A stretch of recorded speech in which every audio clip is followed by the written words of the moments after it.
E aí, quando a gente fala de botânica no Enem, muita gente já pensa em decorar um monte de nome esquisito, né? Mas e se a gente olhasse para isso de um jeito diferente? Como uma baita história de conquista. Nessa análise, a gente vai desvendar como as plantas, que começaram na água, simplesmente dominaram o planeta. E entender essa saga é o segredo para mandar bem nas questões de biologia. Ok, vamos mergulhar nisso. A pergunta que vai guiar a gente o tempo todo é essa. Qual foi o segredo? Que inovações, que sacadas geniais permitiram que esses seres, que nem saem do lugar, se tornassem uma das formas de vida mais bem-sucedidas da Terra? A resposta está numa série de soluções, olha, brilhantes para problemas gigantescos. Tudo começa com uma missão que parece impossível. Sair do ambiente aquático, que era super confortável, estável, para encarar a terra firme. Um lugar seco, com sol batendo forte, radiação e a gravidade te puxando para baixo o tempo todo.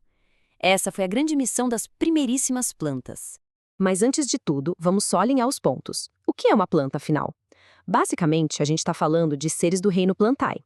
Isso quer dizer que eles têm células complexas, são formados por muitas e muitas células e, o mais importante, são autotróficos, ou seja, produzem o próprio alimento usando a luz do sol. É a fotossíntese. Essa é a base de tudo. E essa conquista da Terra não aconteceu do dia para a noite, não. Foi uma verdadeira escalada, degrau por degrau.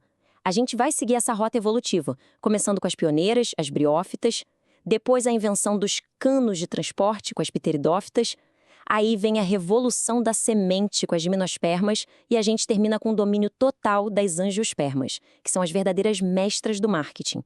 As briófitas, tipo os musgos que a gente vê em lugares úmidos, foram as primeiras a se aventurar. Elas eram pequenininhas, bem rentes ao chão, por um motivo bem claro. Eram avasculares. Ou seja, não tinham um sistema de canos para levar água e nutrientes para cima. E para piorar, ainda precisavam de uma pocinha d'água para se reproduzir. Foi um primeiro passo corajoso, mas bem limitado. E aqui vem a primeira grande virada de jogo. Para poder crescer, se afastar de vez da água, era preciso resolver um problema de logística. E a solução para isso foi uma das maiores invenções de toda a história da vida. A pergunta na mesa era bem direta. Como uma planta pode crescer para cima para buscar a luz do sol e, ao mesmo tempo, levar a água que está lá embaixo na raiz até a última folhinha lá no topo? As briófitas não conseguiam fazer isso. E a solução foi pura engenharia, um sistema de encanamento interno, os vasos condutores. A gente tem o xilema, que sobe com a água e os sais minerais, e o floema, que distribui a comida que a planta produz. Com isso, elas ganharam um sistema de transporte super eficiente, o que finalmente permitiu que elas crescessem para cima. E quem estreou essa tecnologia foram as pteridófitas, as samambaias. Elas são as primeiras traqueófitas, ou seja, plantas com esse sistema vascular. Aí sim elas conseguiram crescer bem mais alto, formando as primeiras florestas do planeta. Mas, olha só, ainda tinha um calcanhar de Aquiles. A reprodução delas ainda dependia da água. Então vamos para o próximo desafio evolutivo. Como resolver de vez essa dependência da água para se reproduzir? A solução para isso foi outra invenção espetacular, que mudou completamente as regras do jogo. O problema agora era outro: segurança e independência. Como garantir que o embrião sobreviva num ambiente seco, hostil? E como fazer a fecundação acontecer sem precisar nadar numa gota d'água? Era preciso libertar a reprodução do meio aquático de uma vez por todas. A resposta foi a semente. Pensa na semente como um tipo de kit de sobrevivência para o filhote da planta.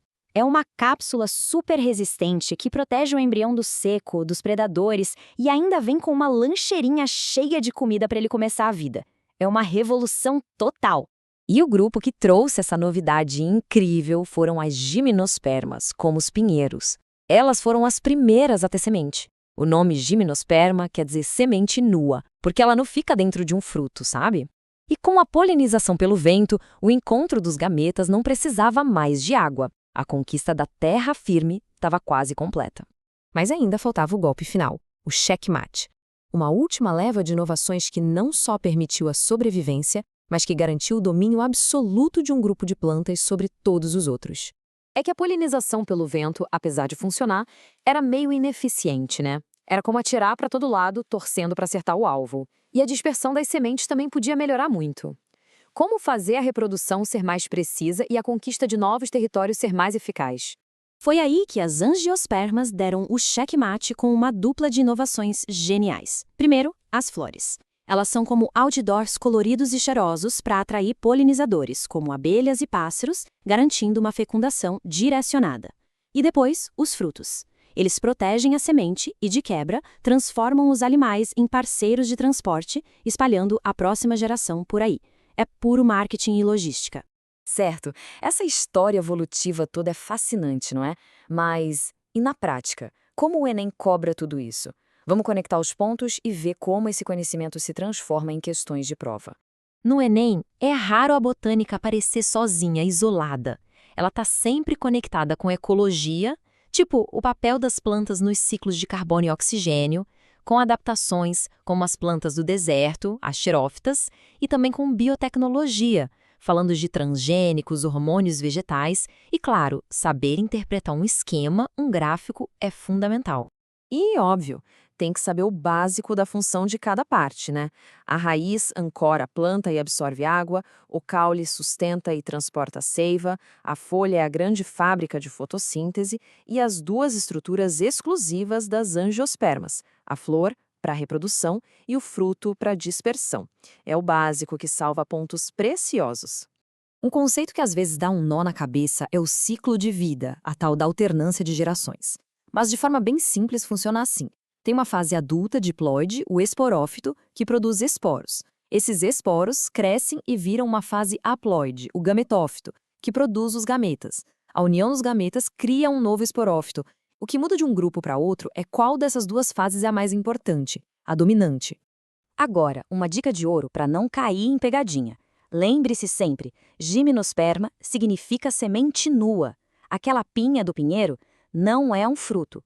Fruto é uma estrutura que vem do desenvolvimento do ovário da flor, e só quem tem flor são as angiospermas.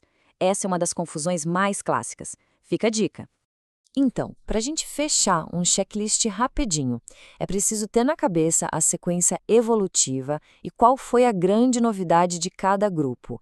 Entender que a fotossíntese é o motor de tudo, lembrar a função das partes da planta e, o mais importante para o Enem, sempre conectar a botânica com os grandes temas da ecologia e da adaptação. E para terminar, vou deixar uma pergunta para a gente pensar. A evolução não parou, né? Depois de conquistar a terra, otimizar a reprodução, a dispersão, qual seria o próximo grande salto evolutivo das plantas? Fica aí a provocação. Estudar botânica é isso, entender o passado para poder imaginar o futuro da vida no nosso planeta.